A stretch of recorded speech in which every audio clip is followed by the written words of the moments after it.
तब तक चित चढ़ो जो शंकर कहो। महाराज शंकर के लिए कहा, प्रभु अपमान हृदय उतदहु। हृदय में अपमान की ज्वाला सहते हुए सती मैया ने जोर से दहाड़ते हुए कहा, पाछिल दुख न हृदय से व्यापा। महाराज पिछला दुख तो अभी समाया नहीं और फिर से तुमने दुख दे दिया है। सती मैया ने जोर से सभी ब्राह्मणों को डांटते हुए अंदर पहुंची और पहुंच करके बड़े प्रेम से आज सभी ब्राह्मणों को फटकारने लगी। अरे तुमको शर्म नहीं आती है? इसका शिव 2 अक्षरों का नाम है, उस शिव का अपमान कर रहे हो। अरे महाराज, जिसको कुछ पत्रम पुष्पम फलम तोयम यो में भक्त्या प्रयच्छति, जो मिल जाए वो समर्पित कर दो, भोलेनाथ प्रसन्न हो जाते हैं। फिर भी आपने उसका अपमान कर दिया। अब महाराज बहुत फटकारते हुए, शिव अपमान दिल जाई सही, हृदय न होति प्रबोध, सकल सबई हटि हटकी तब, बोली बचन कठोर। सती मैया ने कहा, इस शरीर को जिसने दिया है उसके शरीर को रहना नहीं चाहिए। अरे जिसने इस शरीर को बनाया है उसी के स्थान में, उसी के यज्ञ में हम इस शरीर को समाहित कर देंगे। क्योंकि अपने पति का तो मैंने कहना नहीं माना, तो मैं वहां तो मुंह दिखा नहीं सकती, जा नहीं सकती। तो अगर पति के यहां गई तो लोग हमें ही, कलयुग आने वाला है महाराज, कलयुग में लोग हमें क्या क्या नहीं कहेंगे। तो पति के यहां तो जा नहीं सकती और पिता के घर में रह नहीं सकती। तो इस शरीर का यही समापन हो जाना चाहिए, यही जन्म हुआ है और यही इसे खत्म हो जाना चाहिए। और जोर से दहाड़ते हुए सती मैया ने एकदम से शरीर को संभाला, यज्ञशाला में घुसी। तजियो तुरंत देते हेतु, उर्धर चंद्रमौलि वृख के।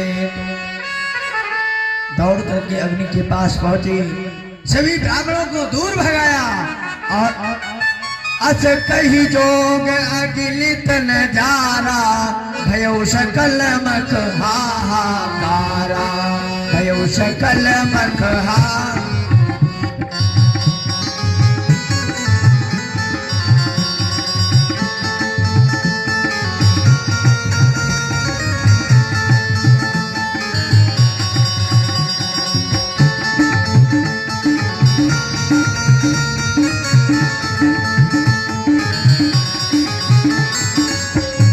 कई जोग अगिलित नजारा,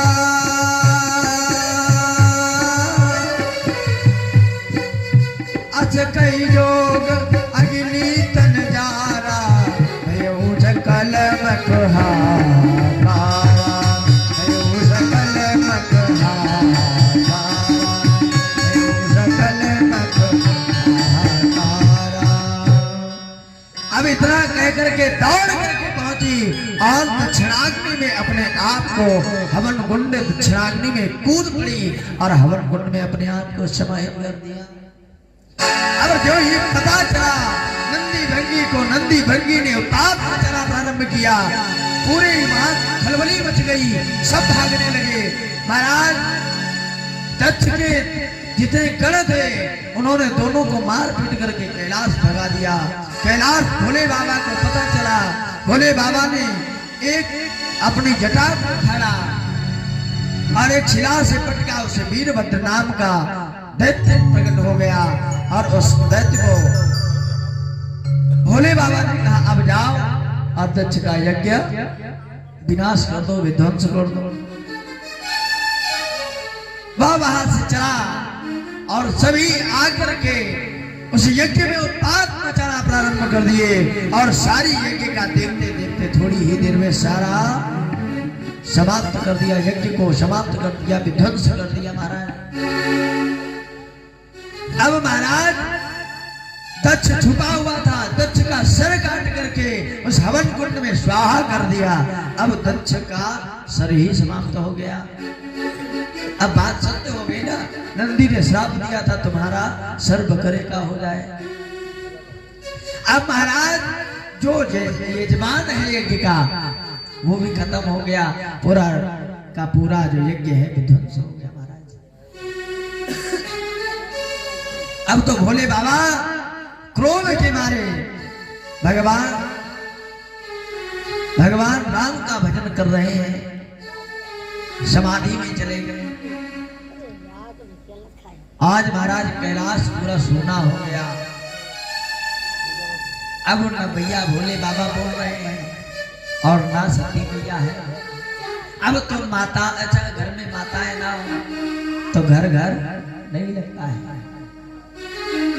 घर में माताओं की शोभा घर है और का द्वार की शोभा पुरुष है।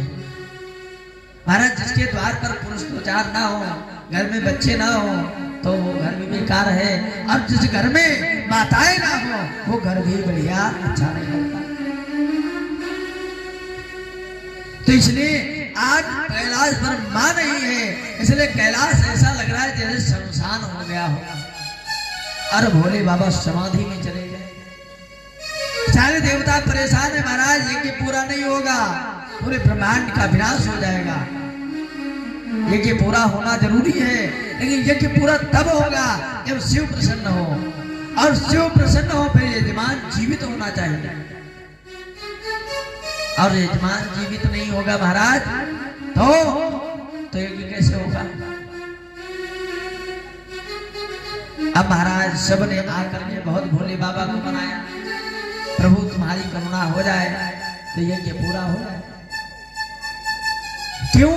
क्योंकि आपको मनाने की कोई क्षमता नहीं है महाराज। आप तो भोले भाले हो, गलती हो गई आप क्षमा कर दीजिए। नारायण ने बहुत भगवान भोलेनाथ को मनाया। भोलेनाथ ने कहा कोई बात नहीं, हमें तो पता था सती को जाना है, लेकिन अपना व्यक्ति जब अपने से दूर होता है तो कष्ट होता है।